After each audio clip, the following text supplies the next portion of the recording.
सदाशिवसमारंभां शङ्कराचार्यमध्यमाम् अस्मदाचार्यपर्यन्तां वन्दे गुरुपरम्परां। श्रुतिस्मृतिपुराणानाम् आलयं करुणालयं नमामि भगवत्पादं शङ्करल्लोकशङ्करं। शङ्करं शङ्कराचार्यं केशवं बादरायणं सूत्रभाष्यकृतौ वन्दे भगवन्तौ पुनः पुनः। नमस्कार श्रोते हो, माधवी रघुवीर या यूट्यूब चॅनलमध्ये आपणा सर्वांचं पुन्हा एकदा मनापासून आणि सानंद स्वागत करत आहे.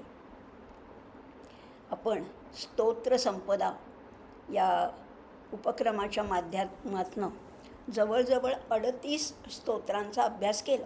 काही स्तोत्रांचे 2, 3, 4, 5 भागसुद्धा आपण पाहिले. ही बरीचशी सकाम स्तोत्र होती. म्हणजे काय आहे, ह्याच्यामध्ये काहीतरी प्राप्त करण्यासाठी होती, काही सगुण दैवताची होती, काही निर्गुणाची होती, काही क्षमायाचना करणारी होती, काही षटकं, काही पंचकं, काही अष्टकं, असाही आपण अभ्यास केला. आता ह्या 38 स्तोत्रानंतर आज आपण जे नवीन स्तोत्र बघणार आहोत ते फार मोठं आहे. सगळ्याच दृष्टीने या मागच्या स्तोत्रांपेक्षा पूर्णपणाने वेगळं असं हे स्तोत्र आहे. याचं नाव आहे सौंदर्य लहरी. सौंदर्य लहरी म्हणजे काय आहे नेमकं? तर सौंदर्य लहरी हे त्रिपुरा सुंदरीचं रूपा गुणाचं वर्णन करणारं असं एक विलक्षण स्तोत्र आहे. त्रिपुर सुंदरीचं वर्णन करणारं. याच्यामध्ये जवळजवळ 100 श्लोक आहेत आणि या प्रत्येक श्लोकामध्ये काहीतरी मागितलेलं आहे. बाकीची आचार्यांची स्तोत्र फारसं काही मागत नाही. मागितलं तर काय, ज्ञान वैराग्य सिद्ध्यर्थम भिक्षां देहीच पार्वती, ज्ञान वैराग्य मोक्ष स्वर्ग असं मागणारी काही स्तोत्र असतील, पण भौतिक गोष्टीची मागणी आचार्यांनी कधीच केलेली नाही आहे.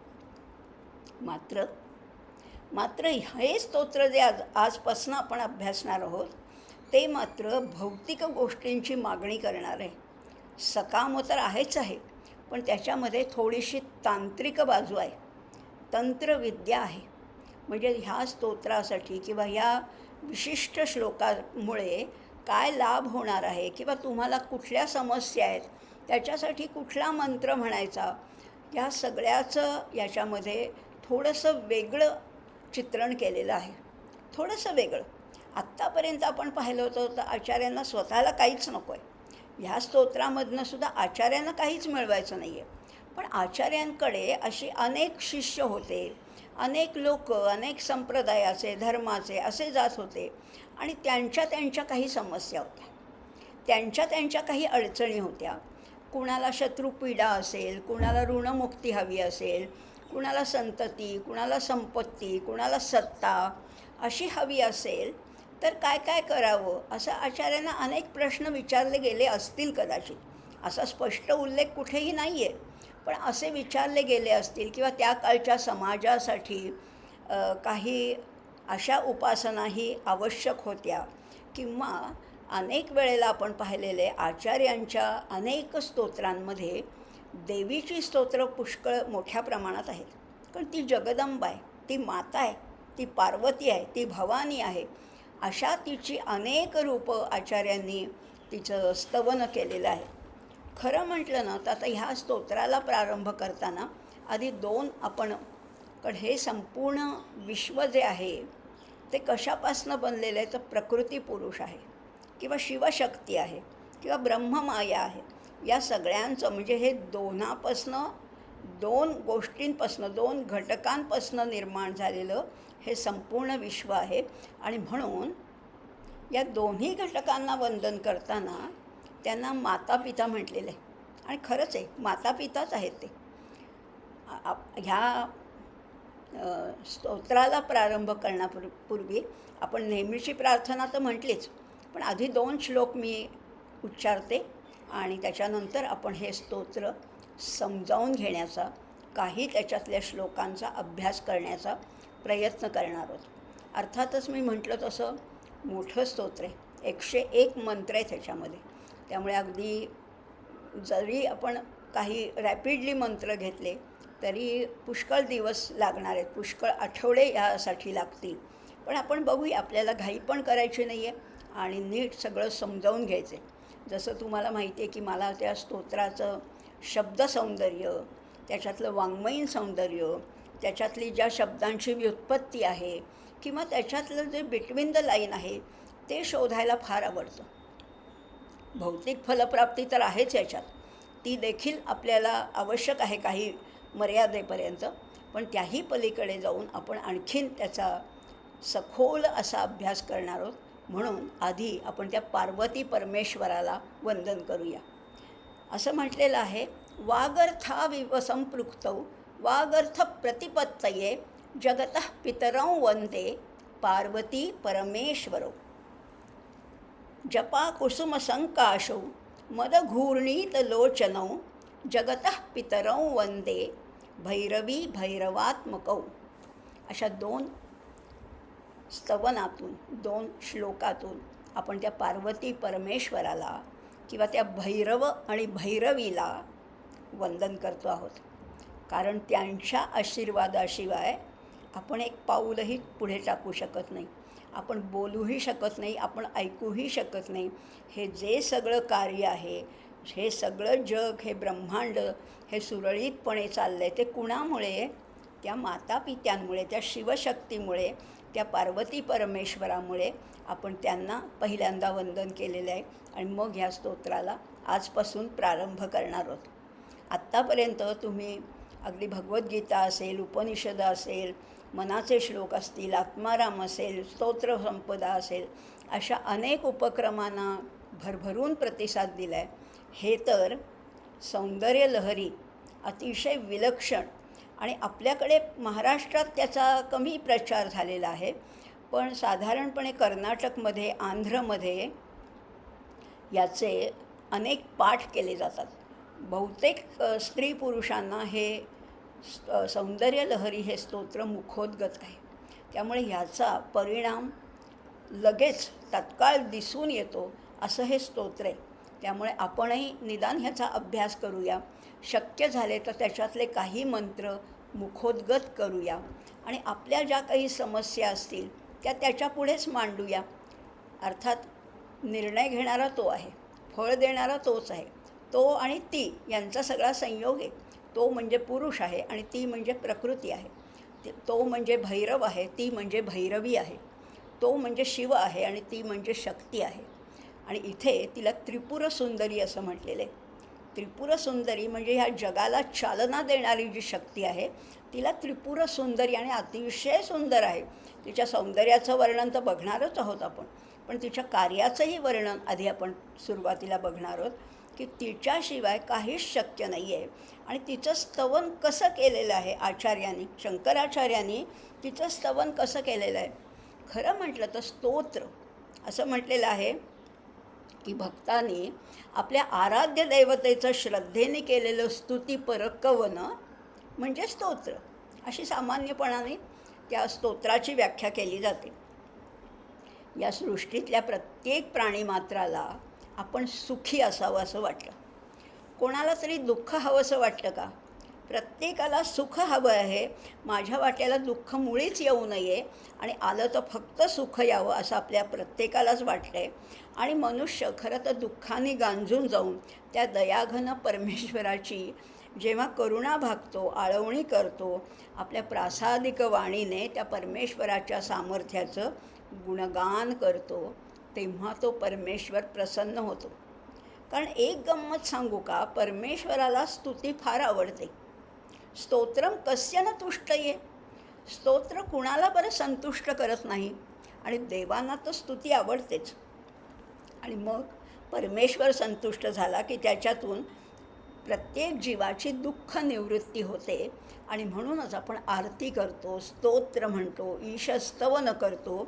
हे सगळं कशासाठी आहे? त्या स्तोत्राचे च्या माध्यमातून आपल्याला सुखप्राप्ती करायची आहे. त्यामुळे भक्तीच्या उद्रेकामध्ये त्या स्तोत्राची निर्मिती होते. किंवा मागेही आपण पाहिले आर्त अवस्थेमध्ये स्तोत्र अधिक चपखलपणाने निर्माण केलं जातं किंवा म्हटलं जातं असंही आहे. आज आपण ज्याला स्तोत्र समजतो ती पूर्वीच्या काळी नव्हती बरं का. अगदी वैदिक काळामध्ये अशी स्तोत्र नव्हती. आपण जी स्तोत्र म्हणतो आहे बरीचशी आचार्यांची आहेत किंवा इतरही आहेत. वल्लभाचार्य आहेत, मध्वाचार्य आहेत, रामानुजाचार्य आहेत, अशा अनेकांनी स्तोत्र लिहिलेली आहेत. अगदी आजकालच्या जगातसुद्धा स्तोत्ररचना होत नाही असं नाही आहे. पण फार पूर्वी वैदिक काळामध्ये आपण ज्याला स्तोत्र म्हणतो तशी स्तोत्र नव्हती. तेव्हा ते सूक्त म्हणून ओळखली जायची. सूक्त म्हणजे उषा सूक्त आहे, इंद्र सूक्त आहे, पर्जन्य सूक्त आहे, अग्निसूक्त, अशी सूक्त म्हटली जायची. त्यामुळे देवतांची स्तुती होती त्याच्यामध्ये. परंतु हे जे आहे आजपासून जे आपण सुरुवात करणार आहोत ते आहे आवाहन. त्याच्यात गुणवर्णन आहे पण त्याच्यामध्ये भक्तीचा ओलावा थोडा कमी आहे. स्तोत्र आहे, स्तोत्रामध्ये भक्ती असतेच, पण ही जी आता आपण स्तोत्र म्हणजे सौंदर्यलहरी हे जे बघणार आहोत त्याच्यामध्ये थोडी कमी आहे, भक्तीचा अंश थोडा कमी आहे बघा. त्यामुळे खरं म्हटलं तर जसं किंवा भक्तिसूत्र आहे, शांडिल्य भक्तिसूत्र, नारद भक्तिसूत्र, अशीही पुष्कळ भक्तिसूत्र आहेत. आता मात्र आपण जे आजपासून जे स्तोत्र बघणार आहोत सौंदर्यलहरी, ते कुणाचं आहे तर आचार्य जगद्गुरू आद्य शंकराचार्यांनी रचलेलं हे फार मोठं आणि फार महत्त्वाचं आणि अतिशय परिणामकारक असं हे स्तोत्र आहे. जसं आद्य शंकराचार्य असं मानलं जातं की अद्वैत तत्त्वज्ञानाचे प्रवर्तक आहेत, त्यामुळे संस्थापक ते आहेत. तसंच त्यांच्याबद्दल असंही म्हटलं जातं की स्तोत्र साहित्यसुद्धा त्यांच्यापासूनच सुरू झालं. त्यांच्यापूर्वी फारशी स्तोत्र नसावीत, ठोस पुरावा नाही आहे, पण त्यांच्यापूर्वी अशी स्तोत्र रचना फारशी केलेली नाही आहे. याच्याबद्दल विद्वानांमध्ये मतभेद असतील, पण जी आपण आता स्तोत्र म्हणतो त्याच्यातली बहुसंख्य स्तोत्र शंकराचार्यांनीच केलेली आहेत आणि त्याच्यामध्ये अनेक देवतांची स्तुती आहे. केवळ देवीच्या स्तोत्रांबद्दल बोलायचं झालं तर एक अगदी ठळक गोष्ट जाणवते, ती अशी की ते शाक्त संप्रदायी त्रिपुरेचे उपासक होते. लक्षात घ्या, आचार्य हे शाक्त संप्रदायक अशा त्रिपुरा सुंदरीचे उपासक होते. त्यांनी आजही त्यांचे जे 4 दिशांना 4 मठ आहेत त्या 4ही मठामध्ये श्रीचक्रार्चन परंपरेने अजूनही सुरू आहे. श्रीचक्राची आराधना, श्रीचक्राची पूजा. श्रीचक्र हे भगवती देवीचं चक्र आहे, त्यामुळे त्रिपुरा सुंदरी स्तोत्र हे आचार्यांनी रचलं आहे, याच्यात काही शंकाच नाही. आणखीन अशीच अनेक स्तोत्र आहेत बरं का. हे एकच स्तोत्र नाही, आपण ह्या सौंदर्यलहरीचा अभ्यास आता करणार आहोत. पण त्याच्याबरोबर त्रिपुरसुंदरी वेदपाद स्तोत्र, त्रिपुरसुंदरी मानसपूजा, देवी चतुष्टय उपचार पूजा स्तोत्र, अशी अनेक मोठी मोठी स्तोत्र आचार्यांनी रचली आहे. आणि तशीच लहानही स्तोत्र आहे ज्याचा आपण अभ्यास केला आहे. देवी अपराध क्षमापन स्तोत्र, भवानी अष्टक वगैरे वगैरे. तसंच शाक्त संप्रदायातलं हे जे सौंदर्यलहरी स्तोत्र आहे हे अप्रतिम असं एक स्तोत्र आहे. तयार रहा. एक अप्रतिम स्तोत्राचा आपण अभ्यास सुरू करतो आहोत. याच्यामध्ये 100 श्लोक असल्यामुळे ह्याला काही ठिकाणी शतश्लोकी असंही म्हटलेलं आहे. शतश्लोकी हा जो शाक्त मार्ग आहे किंवा शक्ती मार्ग आहे हा वेदाला विरोध करणारा नाही, हा वेदाला पूरक असा आहे.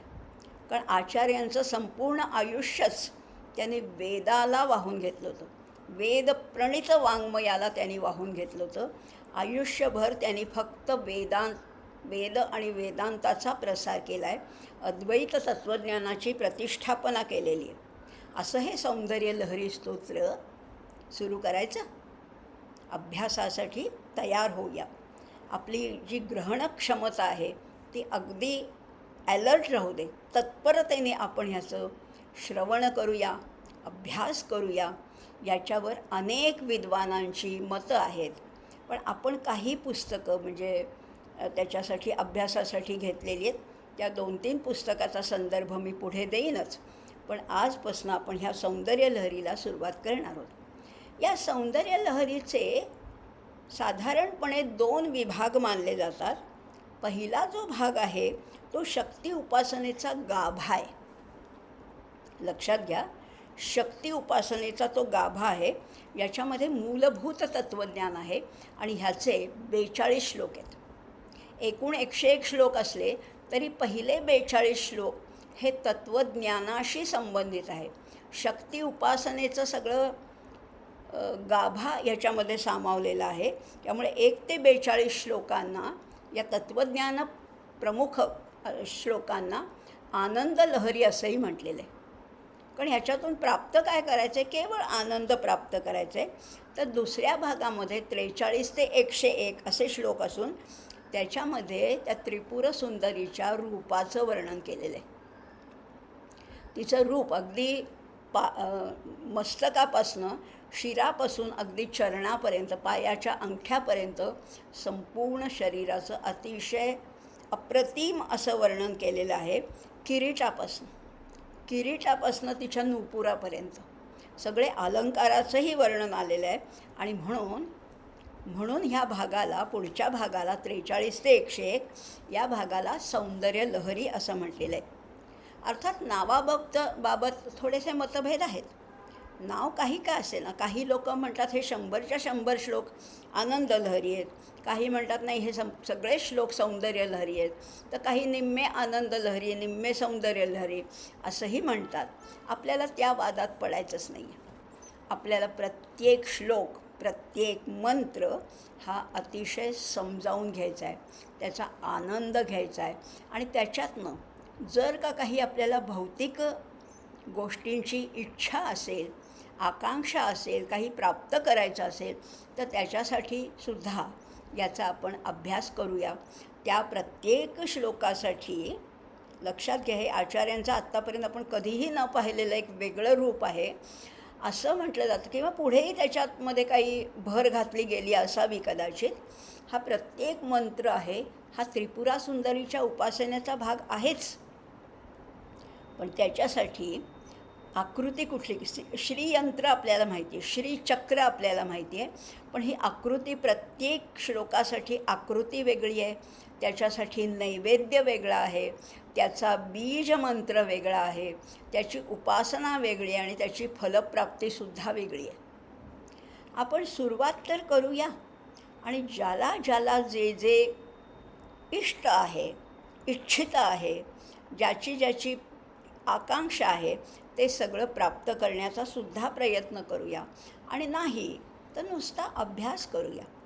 आता एक गंमत अशी आहे, ह्याच्यातला प्रत्येक श्लोक हा मंत्र आहे. हा मंत्र आहे म्हणजे श्लोक म्हणजे नुसता श्लोक नाही आहे, नुसते शब्दाला शब्द जुळवले नाही आहेत, तर ह्या मंत्राच्या उच्चारणामध्ये सुद्धा असं काही सामर्थ्य आहे. एक थोडासा वेगळा विषय आपण आत्ता बघणार आहोत. या श्लोकांच्या केवळ उच्चारणामध्ये असं काही सामर्थ्य आहे, अशी काही त्या मंत्राच्या उच्चारणाला किंमत आहे, त्यामुळे त्याच्यातनं इष्टफलप्राप्ती निश्चित होते. ह्याला मंत्रार्थवाद असं म्हटलेलं आहे. आपल्याला एक गोष्ट माहिती आहे, संस्कृत जे मंत्र आहेत त्याचा अर्थही महत्त्वाचा असतोच.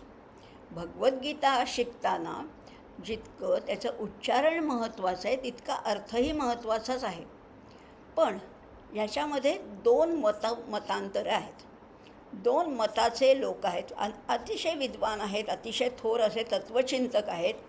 काहींचं म्हणणं असं आहे की मंत्रामध्ये फक्त उच्चारणाला महत्त्व आहे, अर्थाला महत्त्व नाही. फार मोठा वाद आहे, तो थोडासा समजून घेऊया आणि मग सुरुवात करूया. त्या मंत्राच्या अक्षरांचा अर्थाशी काहीही संबंध नाही असे म्हणणाऱ्या लोकांचा प्रतिनिधी कोण आहे? तो कौत्स आहे. कौत्स आपल्याला कथा माहिती आहे, या कौत्साचा उल्लेख आहे. त्याच्यानंतर यास्काचार्यांच्या काळामध्ये ते म्हणतात की अर्थाला महत्त्व आहे. नुसतं ब्लाइंडली श्लोक म्हणून, मंत्र म्हणून त्याला काही अर्थ नाही, असं यास्काचार्यांच्या नंतरच्या काळात एक हा मतप्रवाह आढळून येतो. त्याच्यातून सुद्धा लाभ झाला पुष्कळ काळ. पण पुढे पुढे काय झालं बघा. आता काय प्रॉब्लेम काय येतो आधी समजावून घेऊया. मंत्र म्हणणं, अक्षरं आणि मंत्राचं बीजाक्षर आहे, त्याच्यामध्ये एक अनुस्वार तरी असतोच किंवा त्याच्यामध्ये जोडाक्षरही असतं. काय आहे ह्या मंत्राच्या बीजाक्षरामध्ये किंवा एकूणच मंत्रामध्ये काय आहे, तर अर्थाला महत्त्व देणं अगदी योग्य आहे. पण पुढे पुढे काय झालं लक्षात घेऊया. मंत्र महत्त्वाचा आहे, त्याचा अर्थ त्या मानाने कमी महत्त्वाचा आहे. तुम्हाला जर उत्तम उच्चारण येत असेल आणि उत्तम त्याचा अर्थ समजत असेल तर फारच छान, फारच छान. पण पुढे पुढे काय झालं, त्या मंत्राचा अर्थ जाणण्याची पात्रता येण्यासाठी ज्या अभ्यासाची आवश्यकता आहे तितकी परिस्थिती बहुजन समाजाची राहिली नाही. लक्षात घ्या. मंत्र उच्चारता येतो आहे पण त्याचा अर्थ आम्हाला माहिती नाही आहे, मग वाया गेलं का सगळं? अहो नाही. पण अर्थ जाणण्यासाठी एक विशिष्ट बुद्धिमत्ता लागते, एक विशिष्ट कालखंड निश्चित करावा लागतो किंवा ज्याची त्याच्या ग्रहणक्षमतेनुसार अधिकार बदलत असतात. म्हणून अर्थाला कमी महत्त्व हळूहळू देण्याकडे कल वाढला.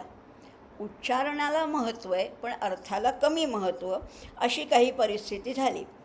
तर काही लोक म्हणतात नाही नाही, अर्थ कळल्याशिवाय मंत्रोच्चारण करायचंच नाही, अशी समजूत वाढली. आणि मग त्यामुळे काय झालं, अर्थ कळत नाही आणि उच्चारणही मग त्याच्याकडे दुर्लक्ष व्हायला लागलं. आणि मग दोन्ही बाजूनी या समाजाची पिछेहाट व्हायला लागली. धड उच्चारण पण नाही, धड अर्थही नाही. अर्थ नको, उच्चारण नको, अशी काहीतरी विचित्र परिस्थिती निर्माण झाली.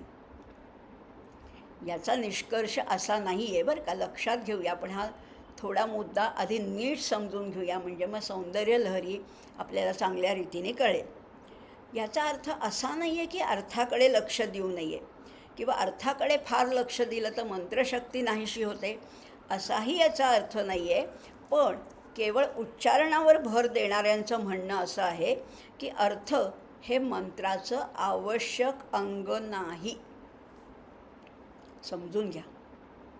मंत्राच्या उच्चारणाने जी स्पंदनं निर्माण होतात आजूबाजूच्या वातावरणामध्ये, वास्तूमध्ये, त्या व्यक्तीच्या, त्या साधकाच्या शरीरामध्ये जी स्पंदनं निर्माण होतात तीच महत्त्वाची आहेत, अर्थ भले कळो किंवा न कळो, असं मंत्रवाद्यांचं म्हणणं आहे.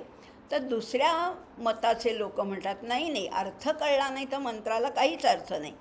एक ठराविक तंत्र वापरून शब्दांचा किंवा मंत्राचा जप करावा असे मानणारे सुद्धा काही पंथ आहेत.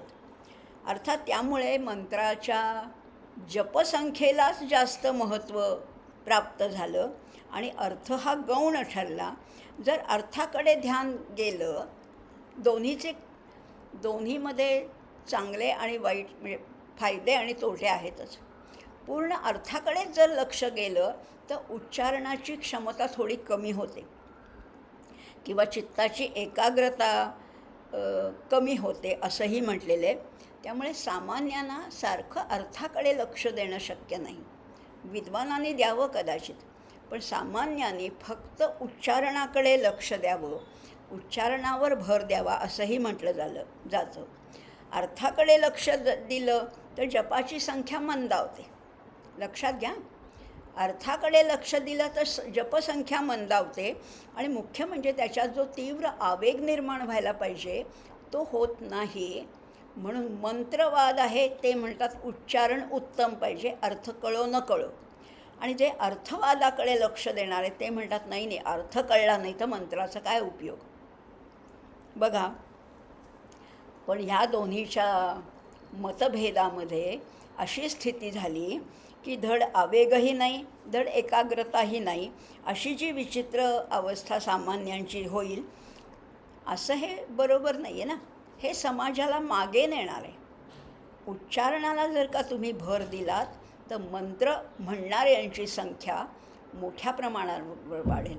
जर अर्थाकडे पूर्ण लक्ष दिलं तर अर्थ कळणारे फार थोडे असतात, मुठभरच असतात. त्यामुळे अर्थ कळला आणि मंत्रही उच्चारता आले तरीसुद्धा तो मंत्रातला आवेग थोडा अर्थामुळे कमी होतो. असा हा मंत्रार्थवाद आहे. आणि मन तर हे भरकटणार आहे. मन अर्थाकडे गेलं की उच्चारण थोडं कमी होतं. अगदी अर्जुनाने सुद्धा म्हटले ना, मनाची मोट बांधणं अवघडे, तस्याहं निग्रहं मन्ये वायोरिव सुदुष्करम, असं अर्जुन म्हणतो. आणि आपले आद्य कवी मुकुंदराज म्हणतात, आकाशाची करवेल चौघडी, शून्याची बांधवेल पुळी, महाकाळाची मुरडवेल नरडी, परी या मनाच्या ओढी कठीण. बाकी सगळं करता येईल पण मन ताब्यात ठेवता येत नाही. आणि मन जर का अर्थाकडे वळलं तर उच्चारणाचा आवेग कमी होतो, उच्चारणातली शुद्धता कमी होते. आणि जर का अर्थ कळला नाही तर उच्चारण उत्तम होतं. पण आता बघा हा वाद आहे. आणि म्हणूनच संतांनी अर्थावर फारसा भर न देता जपावर दिलेलं आहे, संख्यायुक्त जपावर दिलेलं आहे. आणि अर्थावरच जर का भर द्यायचा असेल तर त्या अर्थाच्या सूचना देणारा कोणताही शब्दसमूह चालेल ना. तसं होत नाही, तसं होत नाही. अगदी ऋग्वेदातला पहिला मंत्र आहे, अग्निमीळे पुरोहितम. तिथे शब्द बदलण्याचा अधिकार कुणालाही नाही. खरं म्हटलं तर मग तिथे अग्नीच्या ठिकाणी वन्ही मिळे चालेल ना. अग्नी आणि वन्ही अर्थ सारखाच आहे, त्याचं मीटर मात्रा पण सारख्याच आहेत. पण हा अधिकार कुणालाही नाही. अग्नी म्हणजे अग्नीच. अग्निमीळे पुरोहितम असाच मंत्रोच्चार व्हायला पाहिजे. त्यामुळे अर्थाकडे भर देऊ नका, उच्चारणाकडे भर द्या. उच्चारण शुद्ध स्पष्ट झालं, अर्थ परमेश्वर समजून घेईल असंही काहींचं म्हणणं आहे. त्यामुळे कधी उच्चारावर कधी अर्थावर भर देणाऱ्यांमध्ये मतभेद असू देत. आपल्याला मात्र आत्ता उच्चारणावर भर द्यायचा आहे, अर्थ थोडा थोडा समजून घ्यायचा आहे. आणि हळूहळू आपल्याला ह्या सौंदर्य लहरीचा अभ्यास करायचा आहे. आपल्यापुरतं आपल्याला समजून घ्यायचं आहे. बघूया, सुरुवात करूया. जसं कोणत्याही स्तोत्राला प्रारंभ करण्यापूर्वी त्याची काही तांत्रिक अंग असतात. म्हणजे जसं रामरक्षा सुरुवात करण्यापूर्वी आपण म्हणतो ना, कोण आहे त्याचे ऋषी कोण आहेत, बुधकौशिक ऋषी, श्री सीता, रामचंद्रो देवता, अनुष्ठुप छंद, सीता शक्ती, श्रीमत हनुमान कीलकम, असं वगैरे म्हणतो ना आपण. हे म्हणायलाच पाहिजे. कोणत्याही स्तोत्राच्या प्रारंभी ह्या तांत्रिक गोष्टी म्हणायलाच पाहिजे. आता ह्या स्तोत्राचे ऋषी कोण आहेत? रचनाकार आहेत ते आद्य शंकराचार्य आहेत. पण ऋषी कोण आहेत? प्रत्येक वेळेला लक्षात घ्या, प्रत्येक वेळेला जिथे जिथे संधी मिळेल तिथे आद्य जगद्गुरू शंकराचार्यांनी आपल्या गुरूंचा उल्लेख केलेला आहे. गुरु कोण आहेत त्यांचे? गोविंद यती. आणि म्हणून इथे त्यांनी म्हटलेलं आहे, श्री गोविंद ऋषये नमः शिरसी. गोविंद ऋषींना मी शिरसाष्टांग नमस्कार घालतो. छंद कुठला आहे? अनुष्ठुप छंदसे नमो मुखे. श्री ललिता महात्रिपुरसुंदरी देवतायै नमः हृदये, असा हा त्याचं करन्यास असतो. त्यामुळे प्रत्येक अवयवाला वंदन करून त्याचं पुढे पठण करायचं असतं. कशासाठी म्हणायचं आहे हा? अभीष्ट सिद्धये. अभीष्ट जे आहे, आमचं जे इच्छित आहे फल आहे, त्याच्या सिद्धीसाठी हा जप करते. अभीष्ट सिद्धये जपे विनियोगाय नमः सर्वांगेषु. आता सर्वांगानी नमन करतोय. अथ ध्यान. आणि कोणत्याही स्तोत्रापूर्वी त्या देवतेचं ध्यान करायचे. मनामध्ये देवतेचं ध्यान करून मग पुढे स्तोत्र पठणाला अभ्यासाला सुरुवात करायची. रामरक्षेमध्ये सुद्धा आपण म्हणतो ना, अथ ध्यानम ध्यायेदाजानुबाहुं धृतशरधनुषम. किंवा भगवद्गीताला सुरुवात करताना सुद्धा आपण ध्यान करतो. पार्थाय प्रतिबोधितां भगवता म्हणतो ना. मग इथे त्रिपुरा सुंदरी या स्तोत्राला प्रारंभ करण्यापूर्वी ध्यान करायला पाहिजे ना. ते ध्यान काय आहे बघूया आपण. लौहित्य निर्जित जपा कुसुमानुरागां पाशाङ्कुशौधनुरिपूनपि धारयन्तीं ताम्रेक्षणामरुणमाल्यविशेषभूषां ताम्बूलपूरितमुखीं त्रिपुरां नमामि. अशा त्रिपुरा सुंदरीला मी वंदन करतो असं म्हणून ते ध्यान केलेलं आहे. आणि आता प्रत्यक्ष आपण ह्या सौंदर्य लहरी स्तोत्राला सुरुवात करणार आहोत. करूया सुरुवात. 100 श्लोक आहेत. बघूया आपले कसे होत आहेत तसे. पण आपल्याला सविस्तर जाणून घ्यायचं आहे. आपापल्या कुवतीनुसार क्षमतेनुसार त्याचा हळूहळू अभ्यास करायचा आहे. संस्कृत भाषा आहे. काही शब्द अतिशय कठीण आहेत, काही तुमच्या परिचयाचे आहेत, काही अतिशय रसपूर्ण आहेत आणि काही क्लिष्टही आहेत. पण आपण ह्या अभ्यास करता करता आपण आचार्यांनाच विनंती करायची आहे, त्या महात्रिपुर सुंदरीलाच विनंती करायची आहे की तू आमच्या सहाय्यासाठी धावून ये आणि आमच्या बुद्धीमध्ये थोडा तरी प्रकाश पाड, असं त्यांना विनंती करूया. त्यांना वंदन करते आणि आपल्या आजच्या सौंदर्य लहरीला प्रारंभ करूया. पहिला मंत्र असा आहे. याचं वृत्त आहे ते शिखरिणी वृत्त आहे बरं का. त्याच्याबद्दल बोलूया आपण. आधी मी म्हणते. आपले किती 2-3 श्लोक होतील आज. आधी श्लोक म्हणते आणि मग त्याचं सौंदर्य आणि त्याचा अर्थ समजून घेणार आहोत. शिवशक्त्या युक्तो यदि भवति शक्तः प्रभवितुं न चेदेवं देवो न खलु कुशलस्पन्दितुमपि अतस्त्वामाराध्यां हरिहरविरञ्चादिभिरपै प्रणन्तुं स्तोतुं वा कथम कृतपुण्यः प्रभवति. फार सुंदर चाले. नुसतं ऐकलं ना, रेडिओवर लागतं आकाशवाणीवर सकाळी 5:55 गीर्वाणवाणीमध्ये अनेक वेळेला हे सौंदर्य लहरी स्तोत्र लागतं. अनेक स्तोत्र आहेत पण त्याच्यात हे बऱ्याच वेळेला लागतं. पंडित त्र्यंबकराव जानोरीकर यांच्या आवाजात फार सुंदर ते ऐकायला अतिशय मधुर असं स्तोत्र आहे. अर्थाकडे वळूया. मग आपण त्याचं छंद पण जाणून घेणार आहोत. अर्थ असा आहे. शिवशक्त्या युक्तो यदि भवति शक्तः प्रभवितुं. शिव बघा, आता आपल्याला माहिती आहे या 2 घटकांमुळे या विश्वाची निर्मिती झाली आहे. कोण 2 घटक? शिव आणि शक्ती. तर शिव असं म्हटलेलं आहे. आता ह्याचा अर्थ थोडा जाणून घेऊ आणि मग त्याच्यातलं आणखीन बारकावेसुद्धा जाणून घेणार आहोत. शिव जर शक्तीसहित असला तरच आपला प्रभाव प्रगट करू शकतो. एरवी एवढा देवांचा देव असूनही त्याला नुसती हालचाल, नुसतं स्पंदनसुद्धा करणं शक्य नाही. तेव्हा हरी, हर, ब्रह्म इत्यादी देवतांनासुद्धा अगं तुझीच आराधना करावी लागते. हे त्रिपुर सुंदरी, या देवतांनासुद्धा तुझीच आराधना करावं लागते. त्या तुला नमस्कार करणं किंवा तुझं स्तवन करणं हे सर्वांना शक्य नाही आहे. कुणाला शक्य आहे?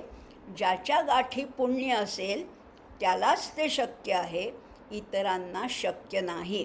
प्रणंतुं स्तोतुं वा कथम अकृत पुण्यः प्रभवति. कथम अकृत पुण्यः प्रभवति.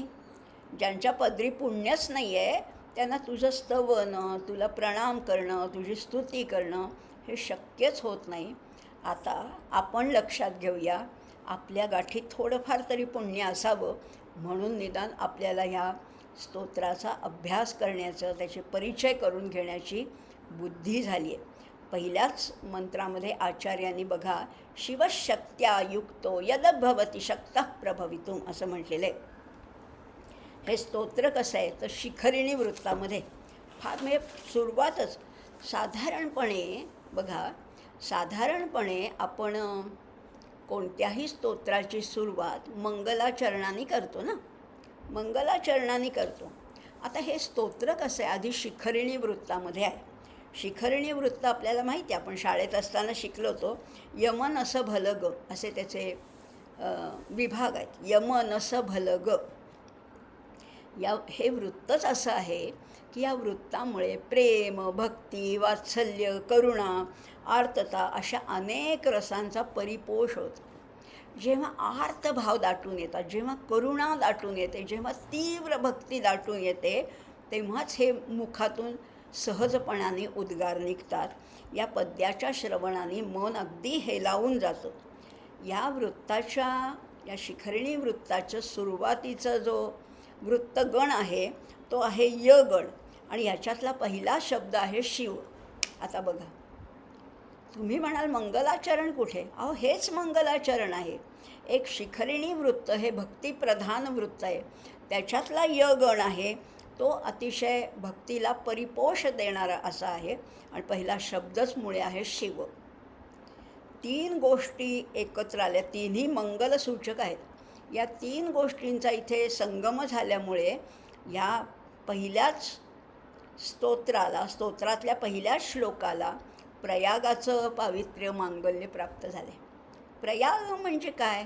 तर प्रयाग म्हणजे 2 चांगल्या गोष्टी एकत्र येणं. 2 नद्या, 2 किंवा 2पेक्षा अधिक नद्या जिथे एकत्र येतात त्याला प्रयाग म्हणतात. आपल्याकडे पंचप्रयाग माहिती आहेत.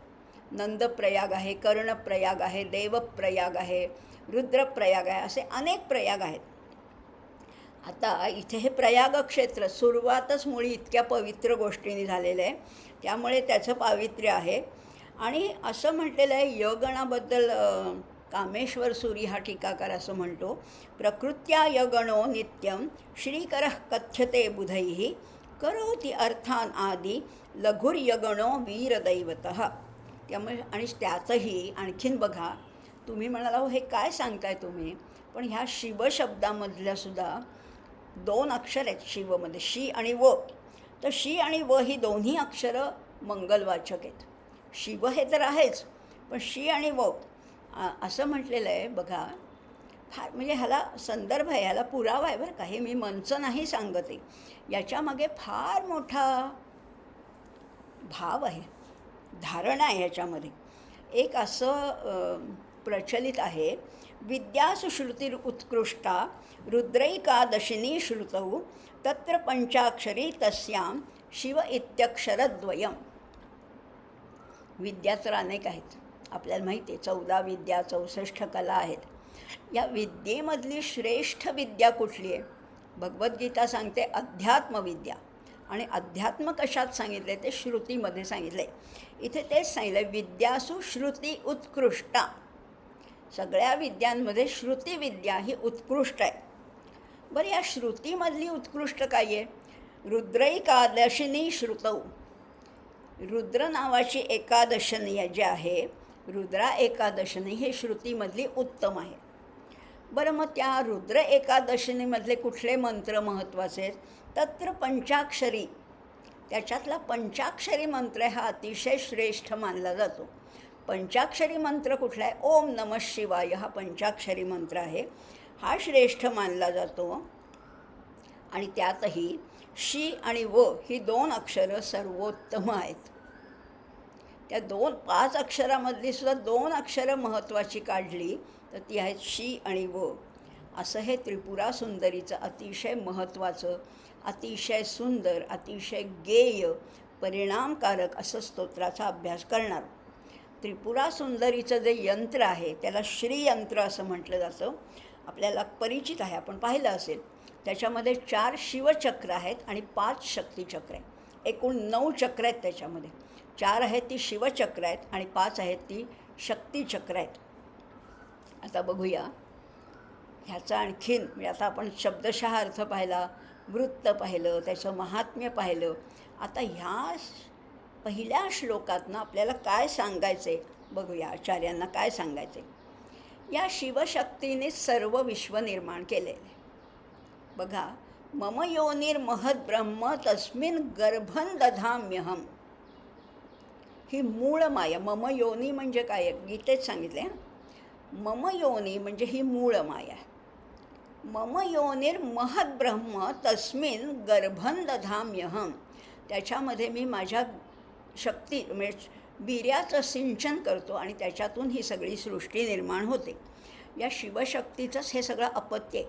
हे सगळं जग म्हणजे ह्या शिवशक्तीचं लेकरू आहे. आणि म्हणूनच शिवशक्तीचं हे मिथून म्हणजेच विश्वनिर्माता म्हणजेच रुद्र आहे. रुद्र म्हणजे शिव असं जेव्हा आपण म्हणतो तेव्हा त्याच्यामध्ये शक्ती अंतर्भूत असतेच असते. जगत निर्मितीचं आदिकारण असलेल्या या सगुण ब्रह्मलाच शिवशक्ती असं म्हटलेलं आहे. आपण गीत ऐकलं असेल, एखादं गाणं ऐकलं असेल, शिवशक्तीचा अटीतटीचा खेळ चालला भुवनपटी, त्रिगुणाचे हे तीनच फासे चराचरातून निनादती. जगन्निर्मिती करण्यासाठी कोण कारणीभूत आहे? तर ही शक्तीच कारणीभूत आहे. तरीसुद्धा ती शिवाहून भिन्न नाही. आपण हीच संकल्पना 100 श्लोकापर्यंत हीच समजावून घेणार आहोत. शिवशक्ती हे 2 रूपं असली तरी शिवाचीच अंतर्भूत शक्ती, शिवाचीच अर्धांगिनी कोण आहे? ती शक्ती आहे. त्यामुळे कार्य करणारी शक्ती आहे, पण तिला प्रेरणा देणारा, तिला चैतन्य पुरवणारा कोण आहे? तो शिव आहे. प्रयोजक आहे तो शिव आहे, पण प्रत्यक्ष इम्प्लिमेंट करणारी कोण आहे? ती शक्ती आहे. तिचा आणि शिवाचं अभेद आहे. त्यांच्यामध्ये भेद नाहीच, अजिबात भेद नाही. त्यांच्यामुळे मुळीच भिन्नत्व नाही. न शिवेन विना शक्तीर न शक्तिरहित शिवा. शिवाशिवाय शक्ती नाही, शक्तीशिवाय शिव नाही. उमाशंकरयोः ऐक्यम यः पश्यति स पश्यति. त्या उमाशंकराचं ऐक्य ज्याला जाणवतं, प्रत्येक गोष्टीमध्ये या दोघांचं ऐक्य आहे. लक्षात घ्या, शिवाशिवाय शक्ती नाही, शक्तीशिवाय शिव नाही. हे दोन्ही जेव्हा एकत्र येतात तेव्हाच काहीतरी निर्मिती होते. आणि म्हणूनच यांना जगताचे माता पिता असं म्हटलेलं आहे. किंवा इंग्लिशमध्ये सांगायचं झालं, without him she cannot exist and without her he cannot manifest. लक्षात घ्या. आणि हेच या पहिल्या श्लोकामध्ये सांगितलं आहे की तिच्याशिवाय, शक्तीशिवाय शिवाला काहीही कार्य करता येत नाही. शिव केव्हा कार्यरत होतो? शिव करतच नाही आहे. शिवातनं जेव्हा शक्ती प्रकट होते, शक्ती हा सगळा पसारा मांडते, शिव फक्त चैतन्य रूप आहे असं म्हटलेलं आहे. किंवा भगवद्गीतेचं आपल्याला आठवत असेल 13व्या अध्यायात क्षेत्रज्ञ योगामध्ये सुद्धा सांगितलं आहे, प्रकृतीं पुरुषैश्चैव विद्यनादी उभावपी. किंवा उपनिषदामध्ये सुद्धा रई आणि प्राण अशा उपमा सांगितलेल्या आहेत. ही शक्ती आणि शक्तिमान. लक्षात घ्या, एक आहे शक्ती आणि दुसरा आहे शक्तिमान, शक्तिमत असा तो शिव आहे. त्या दोघांमध्ये किंचितही भेद नाही. शक्तिमतोर्भेदम वदन्त्य परमार्थतः अभेदम अनुपश्यन्ति योगिनस्तत्वचिंतकाः. जे अपरमार्थी आहेत, लक्षात घ्या, वदन्ति अपरमार्थतः. ज्यांना परमार्थ कळत नाही ते म्हणतात है काहीतरी साम्य का, शिव वेगळा शक्ती वेगळी, त्यांच्यामध्ये भेद आहे असं ते मानतात. पण जे योगी आहेत, जे तत्वचिंतक आहेत, ते म्हणतात अहो वरवर जरी वेगवेगळे दिसले हे दोघं, तरी दोघांमध्ये किंचितही फरक नाहीच आहे. दोघं एकमेकांची अपूर्णता भरून काढतात. दोघं एकमेकांना सप्लिमेंटरी आहेत. त्यामुळे ज्ञानेश्वर माऊलींनीसुद्धा अमृतानुभवामध्ये हे शिवशक्तीचं सामरस्यच सांगितलं आहे. किंवा आचार्यांनीच अर्धनारी नटेश्वर स्तोत्रातसुद्धा शिवशक्तीचं एकरूपत्व वर्णन केलेलं आहे. तसं पाहिलं ना तर दोघांमध्ये काहीही साम्य नाही आहे. त्यांचे रूप, त्यांचे गुण परस्पर विरोधी आहेत, पण विरुद्ध नाही आहेत. हो, ते पूरक आहेत, ते सप्लिमेंटरी आहेत. कारण आपल्याकडे म्हटलं जातं ना, ऑपोजिट पोल्स अट्रॅक्ट. दोघं वेगळे आहेत म्हणूनच त्यांच्यामध्ये आकर्षण टिकून आहे. या न्यायाने दोघंही एकमेकांचा अपुरेपणा भरून काढतात. पार्वती कशी आहे आणि शिव कसा आहे, आपण हे आता रूपक म्हणून बघूया बरं का. इथे शिवशक्तीचा अर्थ फक्त शंकर पार्वती घ्यायचा नाही आहे, पण रूपक रूपक म्हणून आपण आत्तापुरतं शंकर पार्वती घेऊया. दोघेही गोरेत, दोघेही गौरवर्ण आहेत. तरी शिवेचा वर्ण कसा आहे? सोनचाफ्याच्या फुलासारखा, किंचित अशी सोनेरी झाक आहे त्याच्या ह्याच्यात, पिवळसर अशी तिच्या रंगाला एक अतिशय सुंदर अशी एक छटा आलेली आहे. त्यामुळे तिचा वर्ण आहे तो सोनचाफ्याच्या फुलाप्रमाणे आहे. तर शिवाने काय केलं आहे, सर्वांगाला नुसतं भस्म फासून घेतल्यामुळे तो झाला आहे कर्पूर गौर. दोघं गोरेच आहेत, पण गोरेपणामध्ये फरक आहे ना. तो नुसता पांढरा आहे, कर्पूर गौरी, आणि ती मात्र सोनचाफ्यासारखी तिची कांती आहे. शिवा ही कामदेवाला प्रेरित करते. तर शिव हा मदनाला जाळून टाकतो. अहो, जगाच्या उत्पत्तीकाळी शिवा आनंदाने काय करते, जे नृत्य करते त्याला लास्य म्हटलेलं आहे. लक्षात घ्या किती फरक आहे आणि किती साम्य आहे. भेद आणि साम्य आपण जाणून घेऊया. ही शिवा, ही पार्वती जेव्हा सृष्टीचा प्रारंभ होतो, निर्मिती होते, तेव्हा आनंद होऊन एक नृत्य करते, त्याला लास्य असं म्हटलेलं आहे. आणि हा शंकर जेव्हा नृत्य करतो तेव्हा तो केव्हा करतो? संहारकाळी नृत्य करतो, आणि त्याला तांडव असं म्हटलेलं आहे. त्यामुळे त्याचं हे रौद्र रूप आहे आणि तिचं अतिशय सौम्य रूप आहे. दोघांचं नृत्यच आहे. एकाचं उत्पत्तीकाळी आहे, एकाचं संहारकाळी आहे. एकीचं लास्य आहे, एकाचं तांडव आहे. त्यामुळे ह्या नृत्यातसुद्धा फरक आहे. पण ही भगवती हरिहर विरंची यांची आराध्य देवता आहे. विरींची म्हणजे ब्रह्मदेव, हरी म्हणजे विष्णू आणि हर म्हणजे शंकर. ब्रह्मा, विष्णू, महेश हे तिन्ही देव या ज्या त्रिपुरा सुंदरीचं आराधना करतात ती कोण आहे? ती वर्ण्यविषय आहे आणि ती उच्चार्यमाण आहे. शिवाचा उच्चार करता येत नाही, कारण शिव हा शब्दाच्या पलीकडे. शब्दातिगत शब्दसह शिशिर शर्वरी करा, विष्णू सहस्रनामामध्ये वर्णन करताना तो शब्दांच्या पलीकडे आहे. पण ती कशी आहे? ती वर्ण्यविषय आहे, ती उच्चार्यमाण आहे. अहो, तिच्यामुळेच या सगळ्या 52 मातृका निर्माण झालेल्या आहेत. आणि म्हणून तर तिलाच म्हटलेलं आहे, ती कशी आहे? मातृका स्वरूप आहे. त्यामुळे ती मातृका रूपाने मंत्रमाता आहे. शिव हा व्यंजन रूप आहे. तर शिवा, पार्वती ही स्वररूप आहे. म्हणजे बघा व्यंजन कसं असतं, क, ख, ग हे व्यंजन आहे. त्याच्यामध्ये अ मिसळला, क मध्ये अ मिसळला की तो क होतो. ख, ख, ग, ग. स्वर मिसळला की त्याला पूर्णता येते. मग तसंच इथे सांगितलं आहे, शक्तीशिवाय शिवाला पूर्णता येतच नाही आहे. शक्ती आहे म्हणून शिव आहे, पण त्याच्या उलट शिव आहे म्हणून शक्ती आहे. दोघं एकमेकांशिवाय राहूच शकत नाही. त्यामुळे शक्तिविरहित शिव काहीही कार्य करू शकत नाही. तो शक्तीने जेव्हा युक्त असतो तेव्हाच काहीतरी कार्य त्याच्या हातून घडत असतं. जितकं आपण ह्याचा पुढे पुढे जाऊन अभ्यास करू, आत्ता तर हे तत्त्वज्ञान आहे. पहिले 42 श्लोकांपर्यंत हे सगळं तत्त्वज्ञान आहे आणि त्याच्या पुढे सगळं सौंदर्य आहे. बघूया आता आपण कसं होतं आहे तसं. अजून एक श्लोक फक्त घेऊया.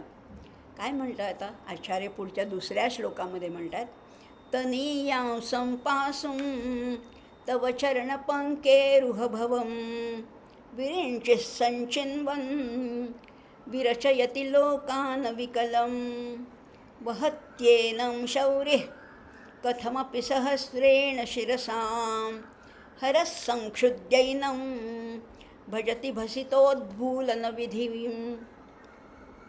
काय म्हटलेले आता? तनीयांसं पासून, हे भगवती कोण कोण तुला वंदन करतायत?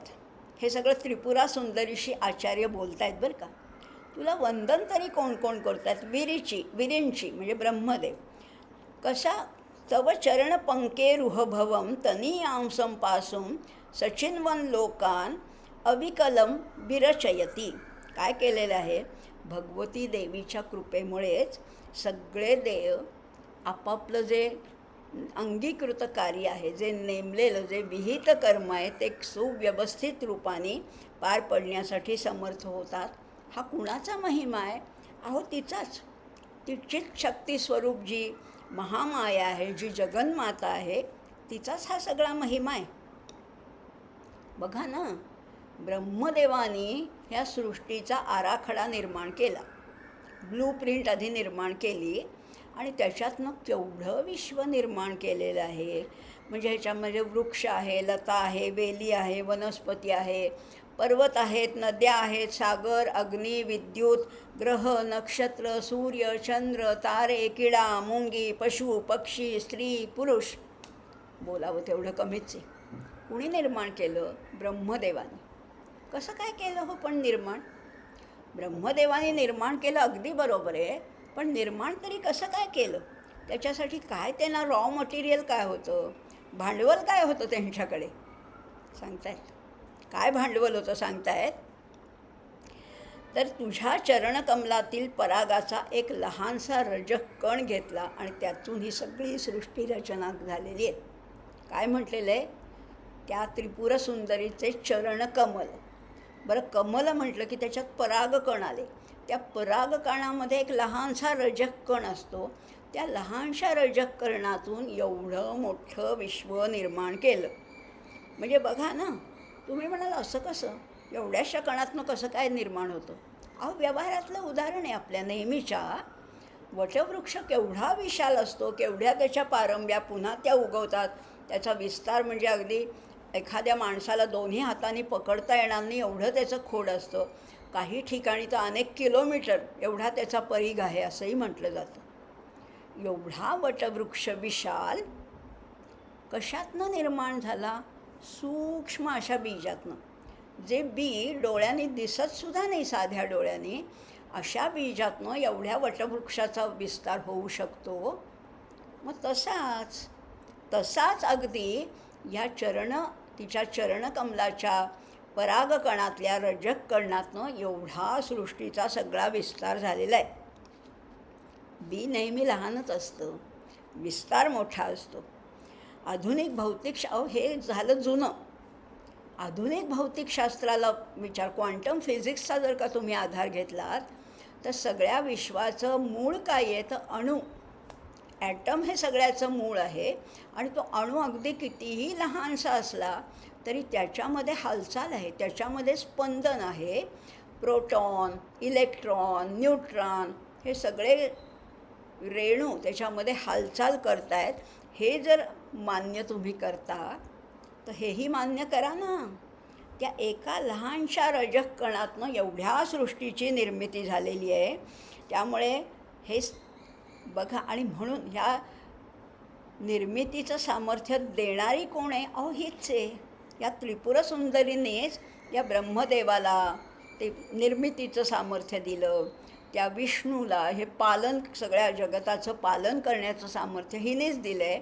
आणि हराला, शंकराला हे संहार करण्याचं सामर्थ्य देणारी सुद्धा हीच आहे. म्हणजे हा कसा आहे? त्या शौरी म्हणजे विष्णू आहे. शौरी शूर जनेश्वरा, इथे त्याचा उल्लेख केला आहे. शौरी वहत्येनम शौरी कथमपि सहस्रेण शिरसाम. तो शेषशायी सहस्रेण शिरसा, हजार म्हणजे शेषशायी अशा काय म्हणतात तो विष्णू शौरी त्याच्यावर शयन करतोय, पण ह्या सगळ्या सृष्टीचं पालन तोच करतोय. विरींची काय करतोय? विरींचे संचिन्वन विरचयती लोकान विकलम. या ब्रह्मदेवानी ते सगळं गोळा केलं आणि त्याच्यातनं ही सगळी सृष्टी निर्माण केली. आणि हरानी म्हणजे शंकरांनी काय केलं? हरस संक्षुद्यैनम भजती भसितोच भूलन विधिम. त्यामुळे त्या शंकराने त्या एका तिच्या रजक कणातनंच सगळं भस्म आपल्या अंगाला फासून सगळा संहार केलेला आहे. त्यामुळे जगदंबेच्या कृपेने हे सगळं चालतं आहे. रजक कणाला भस्म म्हणून सगळ्या अंगाला चर्चिल आहे. आणि हे सगळं करून ते तिघंही स्वतःला धन्य मानतात की त्या जगन्मातेचा हा सगळा आशीर्वाद आहे. उत्पत्ती, स्थिती, लय या तिन्ही अवस्थांचे जे अधिपती आहेत ते हिचा अधिकार मान्य करतात. आणि म्हणून असं म्हटलेलं आहे की तुझ्या चरणकमलाच्या एका कणातनं हे सगळी विश्वनिर्मिती झालेली आहे, अशी तू आहेस. काय जगदंबेचं वर्णन आहे, काय त्रिपुरसुंदरीचं वर्णन आहे. ही कोण आहे शेवटी? ही जगदंबा आहे, ही जगन्माता आहे.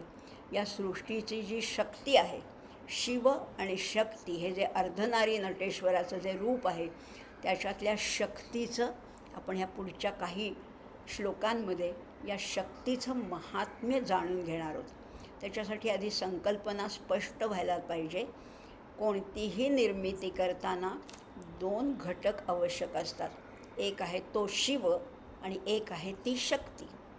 तो आणि ती, प्रकृती आणि पुरुष, ब्रह्म आणि माया, रई आणि प्राण, या सगळ्याच्या मिलनातनं या सृष्टीची निर्मिती झाली आहे. आणि इथे मात्र त्या शक्तीचा, त्या त्रिपुरसुंदरीचा जय जयकार केला आहे, तिचं स्तवन केलं आहे, तिला आर्ततेने मागणी केली आहे, याचना केली आहे. आणि प्रत्येक श्लोकातून आपल्याला सौंदर्याबरोबरच तत्त्वज्ञानही थोडं थोडं आकलन होणार आहे. आणि ह्या सौंदर्य लहरीचा आपण आस्वाद घेणार आहोत. अतिशय तुम्हाला जेव्हा हे पूर्ण होईल, अतिशय आनंदाचा एक सुखद असा एक फार छान वाटणार आहे. त्यामुळे ही सौंदर्य लहरी नावाप्रमाणेच सुंदर आहे, गेयप्रधान आहे आणि शब्दप्रधानही आहेच. त्यामुळे ह्या सगळ्याचा आपण आस्वाद घेऊया. त्याच्यासाठी त्या त्रिपुरसुंदरीलाच पुन्हा पुन्हा वंदन करूया आणि तिला या देवी सर्वभूतेषु चैतनारूपेण संस्थिता नमस्तस्यै नमस्तस्यै नमस्तस्यै नमो नमः अशी तिला प्रार्थना करूया आणि आज इथेच थांबूया. धन्यवाद.